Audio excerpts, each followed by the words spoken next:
जब हुआ महादेव और विष्णु के बीच प्रलयंकारी युद्ध, सिहर उठी सारी सृष्टि, जलने लगा कैलाश, कांपने लगा बैकुंठ धाम, डोल गया इंद्र का सिंहासन। जब महादेव ने विष्णु की छाती पर चलाया अपना त्रिशूल, रोने लगा समस्त संसार। आखिर क्यों हुआ था ये प्रलयंकारी युद्ध? भगवान शिव ने क्यों किया श्री हरि विष्णु पर त्रिशूल का वो वार? आखिर क्या हुआ इस युद्ध का परिणाम? चलिए जानते हैं। दोस्तों, ये तो हम जानते ही है कि ब्रह्मा जी ने सृष्टि की रचना की है, भगवान विष्णु सृष्टि का पालन करते हैं और भगवान शिव सृष्टि की नकारात्मकता के विनाशक हैं। लेकिन कई बार ऐसी परिस्थितियां पैदा हुई जिनके कारण भगवान विष्णु और भगवान शिव के बीच युद्ध हुआ और बात सृष्टि के विनाश तक पहुंच गई। हम जो कहानी आपको सुनाने जा रहे हैं वो देवी सती के आत्मदाह के बाद की है। माता सती की मृत्यु के पश्चात भगवान शिव इतने आहत हुए कि उन्होंने संसार से अपना सारा मोह त्याग दिया और अनासक्त होकर रहने लगे।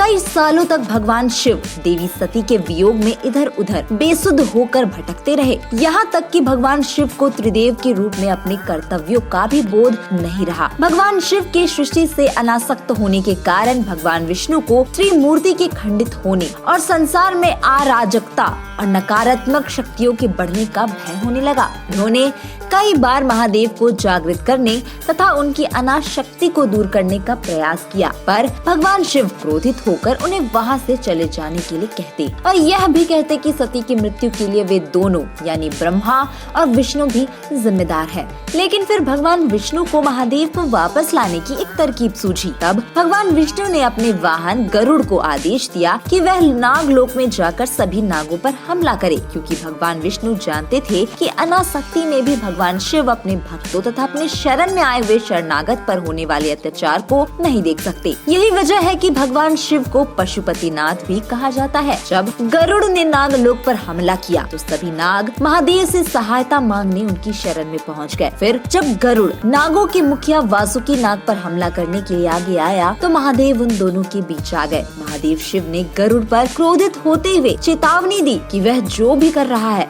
वह अन्याय है। इस पर गरुड़ ने उत्तर दिया कि स्वयं भगवान विष्णु ने उन्हें नागों पर हमला करने का आदेश दिया है, इसलिए वह भगवान विष्णु के आदेश का पालन जरूर करेगा। गरुड़ की ये बात सुनकर भगवान शिव अत्यंत क्रोधित हो गए। जैसे ही महादेव ने गरुड़ को दंड देना चाहा तो गरुड़ ने अपनी रक्षा के लिए भगवान विष्णु का आह्वान किया।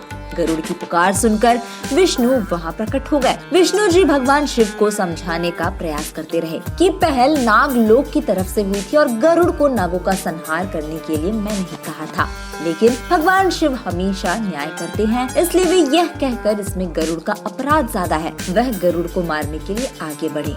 मगर भगवान विष्णु अपने भक्त गरुड़ की रक्षा करने के लिए महादेव के सामने आ गए। तब भगवान विष्णु और भगवान शिव के बीच महायुद्ध शुरू हो गया और दोनों योद्धा यानी शिव और विष्णु इस सृष्टि के पालन करता तथा विनाश करता है। जब ये दोनों महाशक्तियां टकराई तो पूरी सृष्टि थर्रा उठी, हर ओर त्राहिमाम मच गया, हाहाकार होने लगा। कोई भी देवता यह युद्ध रोकने में सक्षम नहीं था। इधर उन दोनों के बीच चल रहे युद्ध का कोई परिणाम नहीं निकल रहा था। तब युद्ध को समाप्त करने के लिए भगवान विष्णु ने अपनी पूरी शक्ति के साथ भगवान शिव का कंठ दबा दिया, जहां उनकी उंगलियों के निशान बन गए। विष्णु जी की इस हरकत से शिव जी बहुत क्रोधित हो गए। उन्होंने विष्णु जी को जोर से धक्का मारा, जिससे भगवान विष्णु थोड़ा पीछे सरक गए। तब भगवान शिव ने क्रोधवश अपना त्रिशूल नारायण की ओर चला दिया। त्रिशूल बहुत वेग से हरि नारायण की छाती पर जा लगा, जिससे सभी देवता गण सन्न रह गए, सब थर थर कांपने लगे। श्री हरि विष्णु की छाती पर त्रिशूल के वार से महादेव को अपने किए का आभास हुआ कि उन्होंने अपने भक्त और अपने आराध्य विष्णु पर ही त्रिशूल चला दिया। यह बोध होने पर महादेव की आंखों में आंसू आ गए। तब उन्होंने तुरंत ही नारायण को त्रिशूल से मुक्त कर दिया। इस तरह महादेव संसार के प्रति अपनी अनासक्ति को त्याग कर संसार और त्रिमूर्ति के कर्तव्यों के प्रति आसक्त बन गए। त्रिशूल के वार से विष्णु जी के वक्ष पर 3 घाव बन गए, जिसे महादेव ने अपनी शक्तियों से ठीक कर दिया। उधर भगवान विष्णु द्वारा शिव का कंठ दबाने से शिव जी के कंठ पर जो उंगलियों के निशान पड़े थे, उनके कारण भगवान विष्णु ने उन्हें क्षिति महादेव का नाम दिया। यह युद्ध इसलिए हुआ क्योंकि विष्णु जी जानते थे कि महादेव को त्रिमूर्ति के कर्तव्य के प्रति आसक्त करने का यही एकमात्र उपाय है। उन्होंने बताया कि यह सब मेरी ही रची हुई माया थी। तो दोस्तों, फिलहाल इस वीडियो में इतना ही। मिलते हैं अगले एपिसोड में एक नई कहानी के साथ। आपको ये वीडियो कैसा लगा हमें कमेंट करके जरूर बताइएगा।